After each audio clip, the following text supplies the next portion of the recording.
요즘 여러분도 아시겠지만 한국 교회가 많은 이슈들을 통해서 굉장히 좀 혼란스러운 그런 모습이 있습니다. 친목 활동을 하던 분이 목사라는 이름으로 나타나서 한국 교회의 사역에 심각한 부정적인 이미지를 지금 퍼뜨리고 또 국가적으로 굉장히 혼란스럽게 지금 만들었어요. 또 그것도 모자라서 인권위원장 청문회 자리에 목사의 아들이라는 국회의원과 또 전도사 경력을 가진 국회의원 이런 분들이 앞장서 가지고 반기독교적이고 반성경적인 이런 또 발언들을 해서 지금 한국 교회가 굉장히 지금 화가 나 있는, 이분들이 사과는 했지만 그러나 그 사과가 중요한 것이 아니고 우리는 성경을 부정하고 하나님의 역사를 대적하는 이런 사람들에 대해서 분명한 어떤 우리 정체성이 있어야 돼요. 우리의 정체성이 있어야 되고 그것을 사건을 그냥 사건 하나하나를 가지고 보면 안 되고 그 사건 자체를 통해서 역사하고 있는 성경과 하나님을 대적하는 그 어둠의 세력들을 볼 수가 있어야 된다 하는 것이죠. 특별히 지금 국회에서 동성애 문제나 동성 부부를 마치 합법화 시키는 것 같은 그런 법안을 지금 만들려고 하고 있습니다. 그것 때문에 이제 서울에서 전국의 교회들이 모여서 지금 기도도 하고 집회도 하려고 교역을 하고 있는 것 같은데, 자 다시 말씀드리지만은 이러한 일들은 단순한 일들이 아니다라고 하는 것을 우리가 알아야 되고, 사실 복음이 예루살렘에서 출발해서 아시아와 유럽을 통해서 미국을 건너가고 미국에서 다시 태평양을 건너서 우리나라에 왔고 우리나라에서 다시 동남아를 통해서 지금 복음이 전 세계로 흘러가고 있는 그런 것들이 이제 복음의 역사라고 그렇게 알고 있는데, 사실은 이 그리스도를 대적하는 어떤 이런 무리들의 그 사상과 이런 생각들도 사실은 유럽을 통해서 미국을 통해서 다시 우리나라로 왔다는 것이죠. 지금까지는 우리에게 뭐 동성애 이런 자체는 생각해 본 적도 없는 그런 이슈들이거든요. 그런데 무슨 인권이 하는 이런 어떤 진보주의 성향의 사람들로 인해 가지고 지금 한국 사회의 전통적인 가치관과 문화도 굉장히 심각하게 흔들리고 있고 기독교 신앙은 더할 나위도 없이 지금 어떻게 보면 위기 상황에 빠져 있는데, 자 결론적으로 말씀드리면 이러한 것들은 우리 예수님의 말씀처럼, 예수님께서 뭐라고 말씀하셨습니까? 내가 올 때쯤 되면 믿음 가진 자를 보겠느냐? 그렇게 말씀을 하셨어요.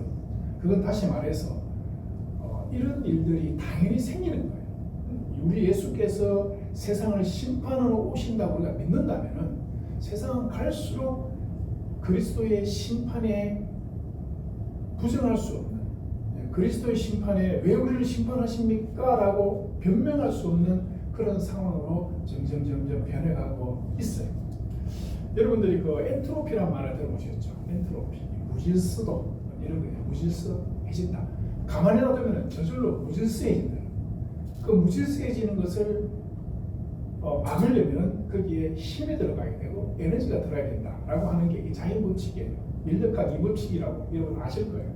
이건 변화할 수 없는 자연의 법칙인데 이게 모든 것들이 다 들어맞아요. 죄가 갈수록 관영해지고 있어요. 가만히 놔두면 죄는 갈수록 더 많아집니다. 이 죄가 많아지는 것을 막으려고 하면 더 많은 법이 생겨야 되고 더 많은 돈이 들어가고 에너지가 들어가게 되는 거예요. 그래서 가만히 놔두면 세상은 더 혼란해지고 더 죄악이 관영해지는 쪽으로 간다라고 하는 것이 이게 자연과학의 법칙 중에 중요한 법칙 중에 한 가지인데, 지금 세상은 사실은 신학적으로 보나 자연과학적으로 보나 그렇게 지금 흘러가고 있다 하는 것을 우리가 알게 되죠.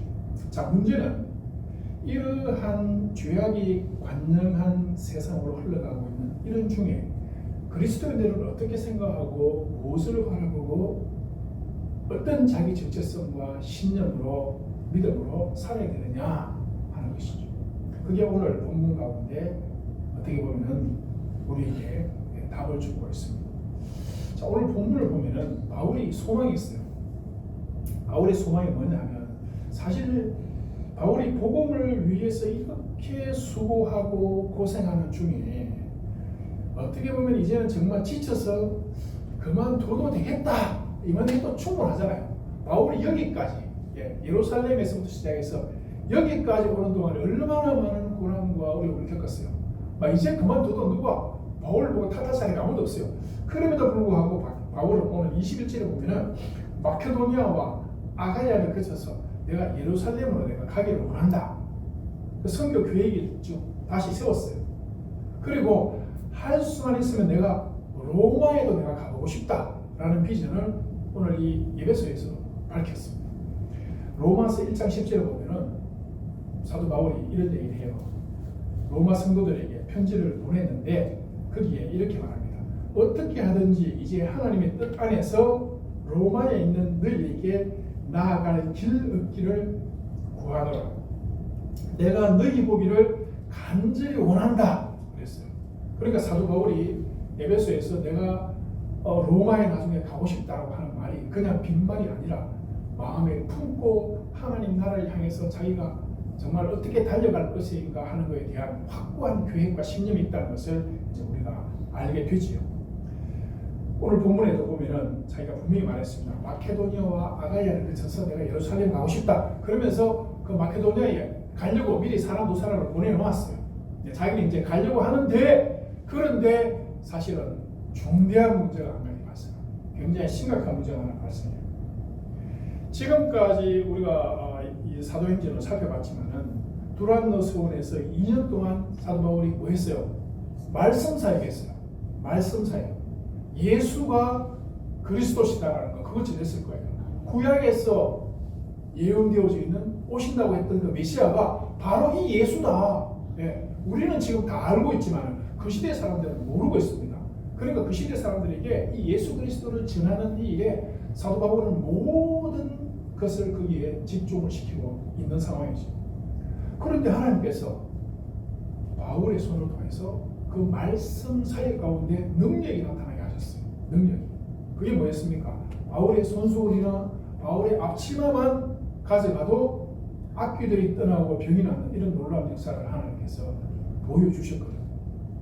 그리고 오늘 이 본문에 보면은 정말 두려울 것이 없는 마술하면서 살았던 사람들이 마술보다도 진짜 능력이 어디에 있다?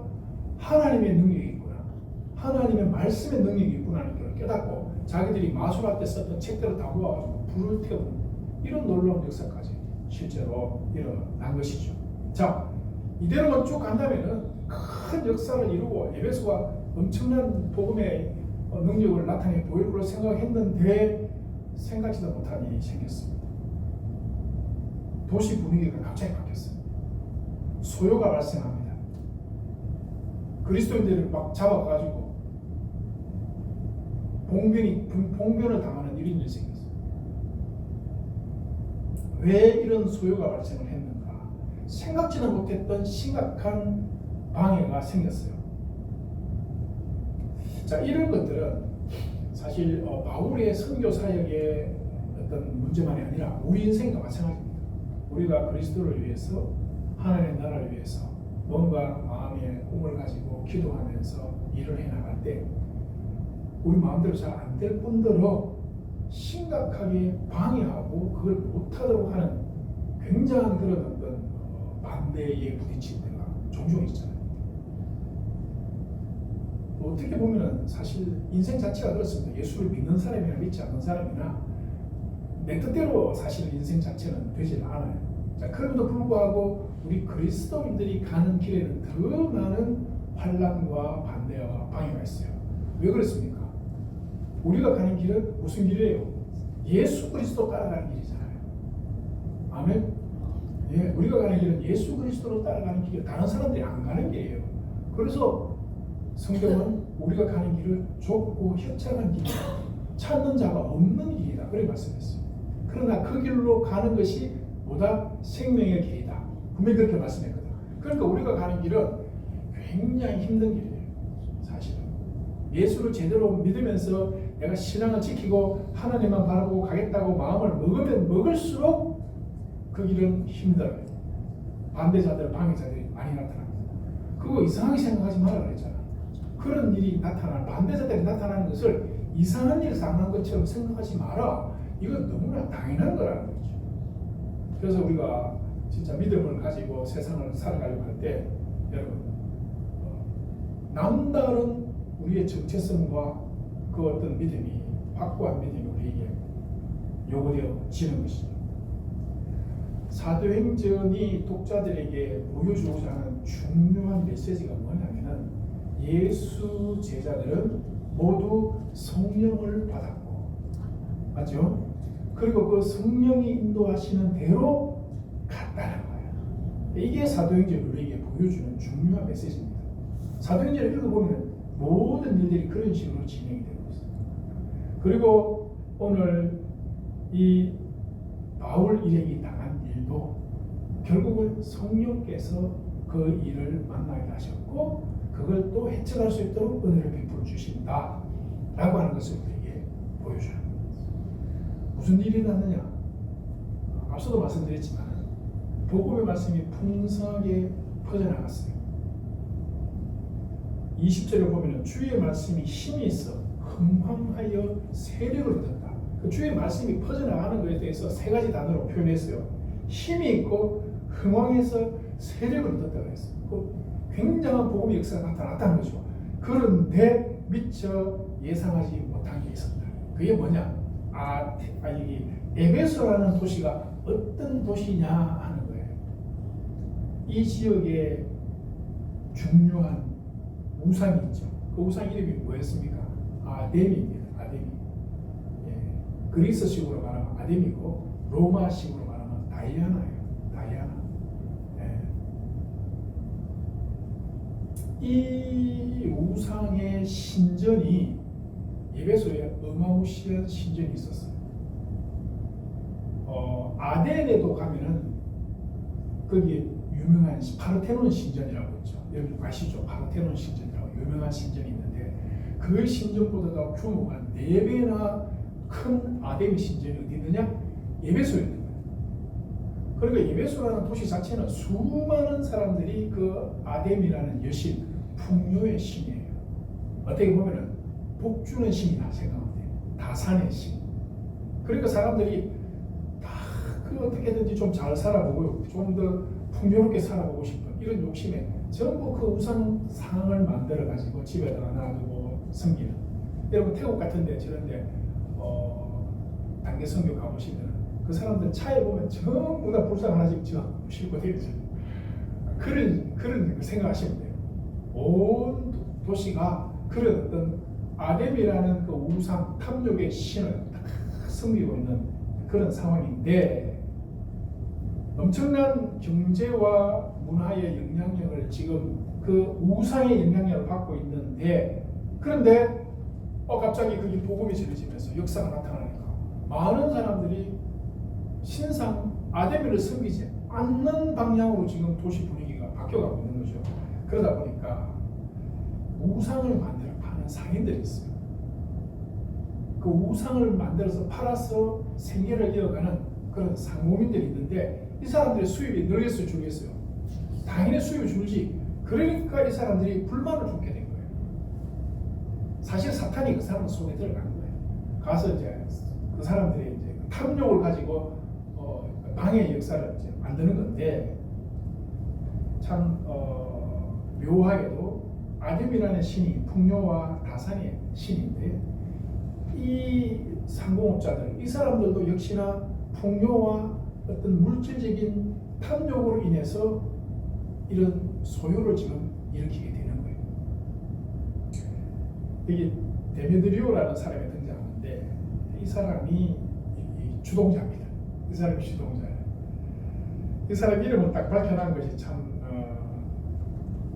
어떻게 보면은 이 사건은 실체가 있는 사건이다라는 것을 이제 알려주면서 혹여 우리도 예수를 믿는 어떤 그 상황이나 그 일 가운데 물질 때문에 유혹에 이끌려서 죄를 짓거나 하나님을 제대로 섬기는데 방해받는 일이 생길 수가 있다. 네. 착한 일을 한 사람도 성경에서 이름을 밝혀놓지만 악한 시험에 빠진 사람도 성경에 이름을 밝혀놓았다는 것을 우리가 생명책에 우리 이름이 기록되기를 바라는 입장에서는 굉장히 심각하게 이 이름을 밝혀놓은 걸 고민을 해봐야 돼요. 이 데메드리오라는 사람이 다른 수공업자들을 유혹하지요. 우리가 이거 만들어서 적지 않게 벌어서 풍족하게 지금까지 살았는데 바울이라는 사람이 말하기를 사람의 손으로 만든 것은 신이 아니다라고 가르치는 바람에 사람들이 우리가 만든 그 신상을 지금 사지 않는다. 이 우리가 지금 영업에 막대한 경제적 손실을 보고 있는데 이대로 둬서 되겠느냐라고 하는 유혹이죠. 네.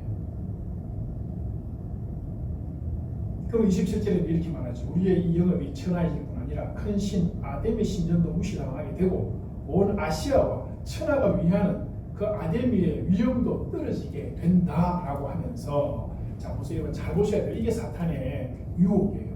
사실은 본질적인 문제는 자기들이 수입이 떨어지는 이게 지금 본질이야.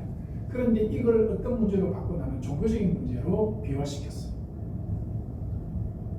그래가지고 자기들이 수입 떨어진다 요건 뒤로 싹 감추고 종교적으로 아데미가 천하여진다라는 식의 소문을 만들어가지고 이제 사람들을 선동을 하기 시작을 한 거예요.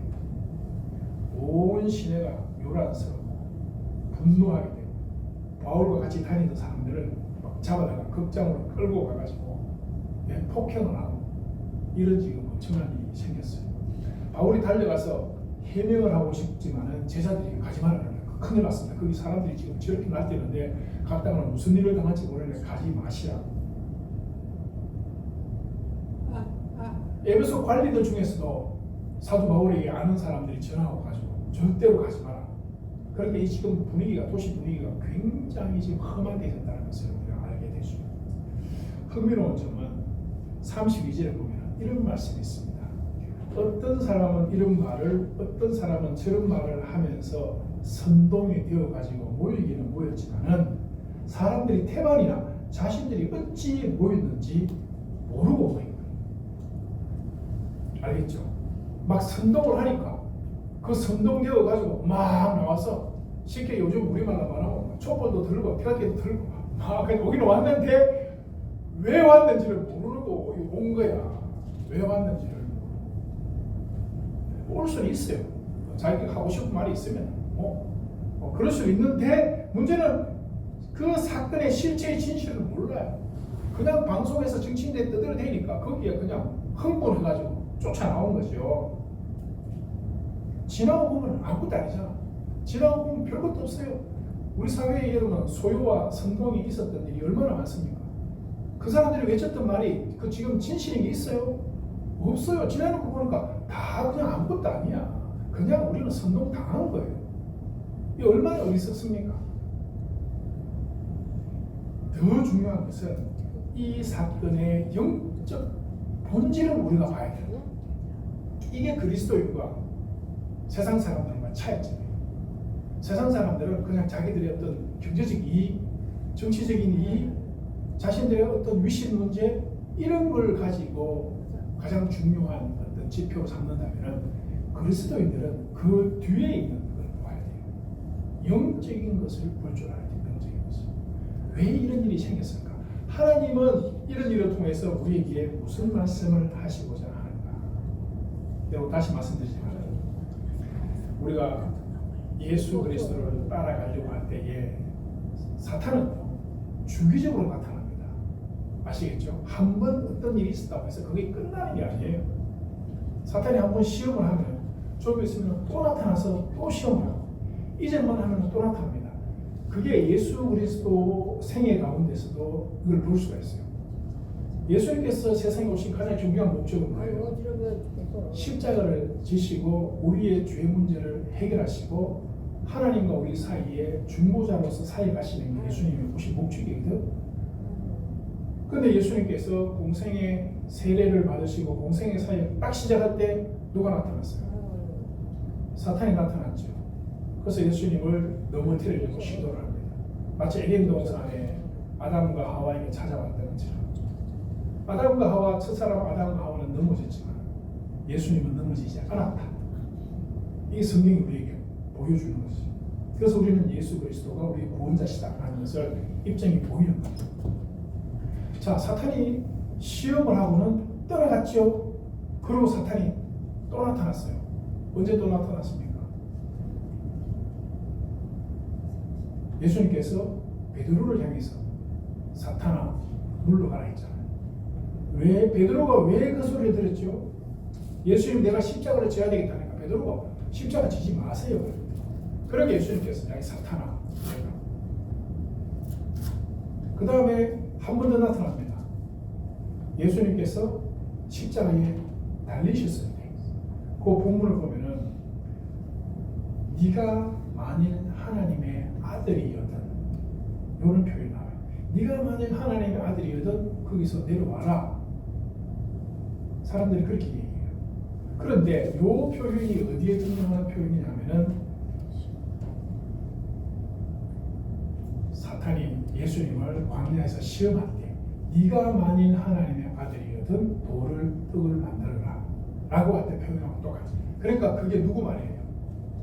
네가 만일 하나님의 아들이거든 돌을 떡 만들어 먹어라 했던 그 사탄이 예수님 십자가에 달려있는데 거기도 와가지고 네가 만약 하나님의 아들이거든 똑같은 말을 하면서 십자가에서 내려오라 그래요. 거기는 사탄이란 말은 없지만은 그 말 자체가 사탄이 말이에요. 그 사탄이 그 사람 속에 숨어서 그 말을 하는 거죠. 자 보세요. 사탄은 주기적으로 나타나서 우리가 우리의 사명 감당하려고 할 때 그걸 가로막는 일을 사탄이 하고 있다는 것을 여러분 알아야 돼요. 예수 그리스도의 제자로서 우리가 십자가의 길을 가려고 할 때 하나님 기쁨이 되는 무언가를 하려고 할 때 사탄은 이런 식으로 나타나서 우리 가는 길을 막는다는 것을 분명히 합니다. 그래서 우리는 그리스도인들은 세상 사람들과 다른 영적 안목을 가지고 세상에 일어나는 일들을 읽어내고 그것을 해석하고 포장지보다는 그 속에 담겨있는 것이 무엇인지를 볼 수 있는 영적 안목이 우리에게 있어야 된다는 거죠. 사탄의 목적은요, 하나님의 형상이 하나님의 형상을 파괴하기를 원하는 거예요. 하나님의 형상으로 창조된 우리가 하나님의 형상 아닌 길로 가기를 바라는 것입니다. 하나님은 분명히 남자와 여자로 세상을 창조하셨어요. 사람을 만드실 때 남자와 여자로 했는데 남자끼리 여자끼리 부부가 되는 것을 지금 인정하겠다고 부부를 만들겠다고 하는 거죠. 네? 여러분 어떻게 생각해요? 이거 뭐 성경을 떠나서라도 우리가 전통적인 인간의 어떤 생각을 가진 사람들이라면 그렇게 갈 수 없는 거거든요.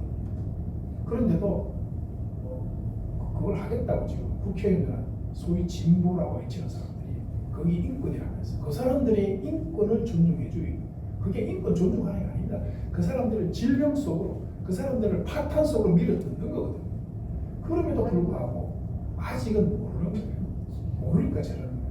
먼저 그런 일을 했던 유럽과 미국 해보세요. 지금 그런 문제로 인해서 얼마나 많은 사회적인 문제, 또 건강의 어떤 문제들이 지금 발생하고 있잖아요. 그런데도 제가 오늘 이 말씀을 드리는 것은 여러분 우리가 심각하게 생각해야 돼요. 국회의원이라고 좀 뽑아가지고 보내놨더니만 하는 짓이 저런 짓을 하고 있을 때는 당장 그 멈추라고 할 수 있어요. 내가 지지하는 정당에서 그런 일을 하니까 입을 닫고 있어? 여러분 그러면 나중에 하나님한테 책망받습니다. 진실로 여러분들이 여러분 그 정당을 사랑한다면 엉뚱한 짓 할 때는 하지 말라고 얘기해야 되는 게 맞는 거거든요. 그래서 우리의 판단 기준은요, 당이 결정하면 한다. 이거는 북한에서는 하는 일이지. 알겠습니까? 우리는 당이 결정해도 그 당이 이상한 짓을 하면 그거 아니다라고 얘기할 수 있어요. 그거 한다고 해서 우리는 잡아가지 않잖아요. 북한 같으면 잡아가겠지만. 그래서 우리의 성경적 기준, 성경적 정체성, 하나님의 말씀에 근거해서 창조의 하나님이 창조의 그 어떤 원리와 형상을 지금 깨트리는 겁니다. 이게 누구의 관계예요? 사탄의 관계입니다. 사탄의 관계. 왜 그걸 물론 알겠지. 알면서도 당해서 그렇게 방향을 잡고 가니까.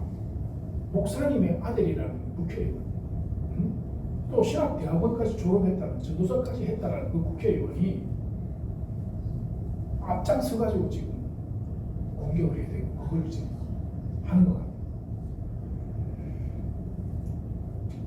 자, 그런데 여러분 보세요. 자, 그런데 하나님이 이 문제 해결하실까요? 해결하지 않으실까요?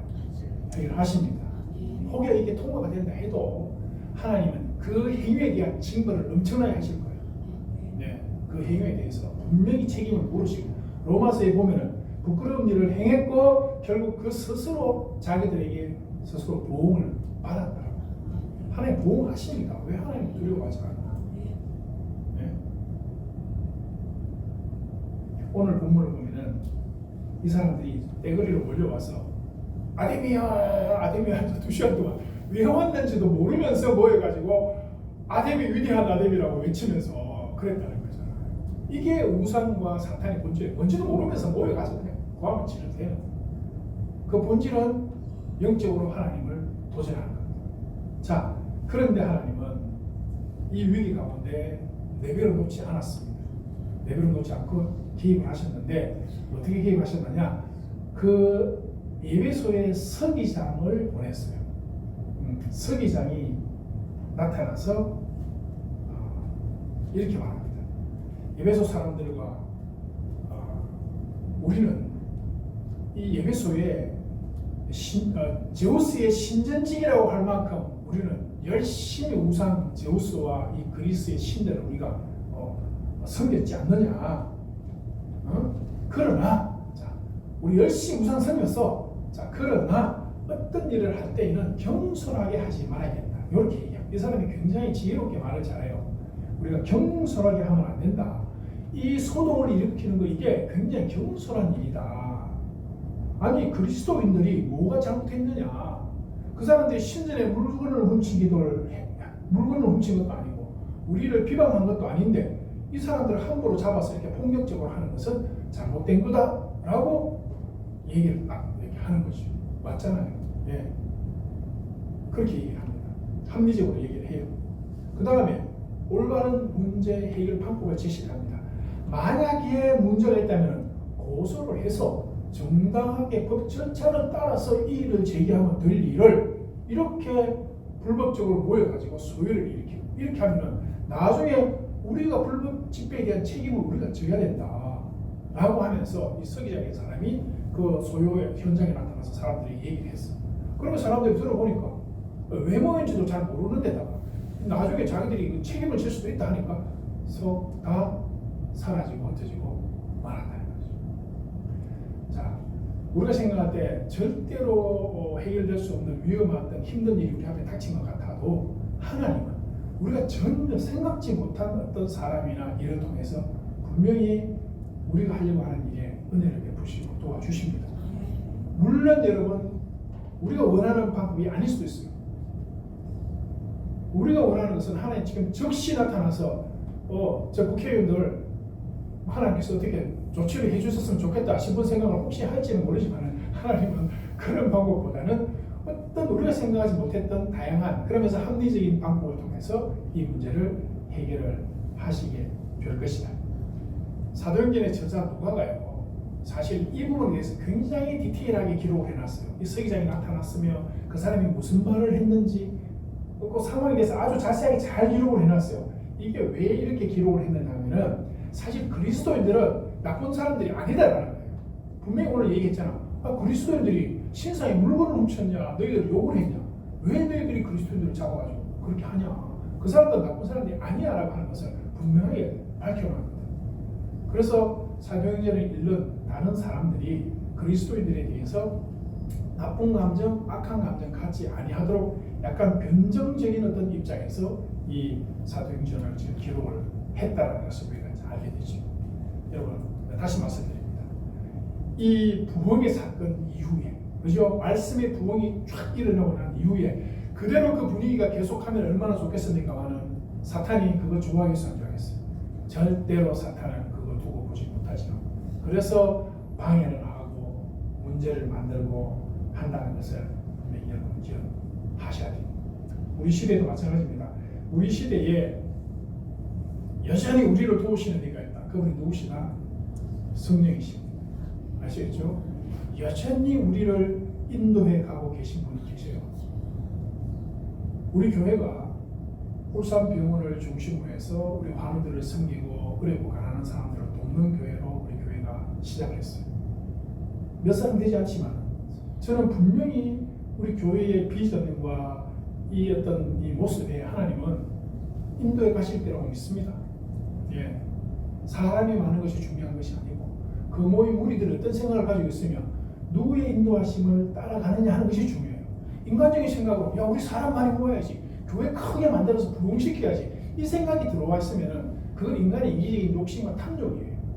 다만 우리는 하나님 기뻐하시는 방향으로 가겠다. 그리고 하나님 인도하심을 따라간다 하면은 환란이 오고 어려움이 오고 와도 그것 때문에 크게 뭐 위축될 거 없어요. 그냥 하나님 인도하신 대로 따라간다라고 생각하면 되는 것입니다. 그렇습니다. 결정적으로 우리가 이 땅에서 살아가는 동안에 성령의 인도하심 아래에만 있다면은 아시겠죠? 성령의 인도하심 아래에 있다면은 말씀을 흥황케 하시는 분도 성령이시고 그런 반대 자리에 나타났을 때 그 문제를 해결하게 하시는 분도 성령이시고 끝까지 우리의 이 목회적 제 입장에서는 목회적인 인생이지만 여러분들은 여러분들이 가지고 있는 어떤 비전, 기도의 제목들, 어떤 개인적인, 가정적인 이런 문제들 주님께서 분명히 아름답게 인도해 가실 것이다. 저는 그렇게 믿습니다. 이 혼란한 세상 가운데 정말 그리스도인으로서 정체성 분명하게 하시고 기도하시고 승리하게 되시길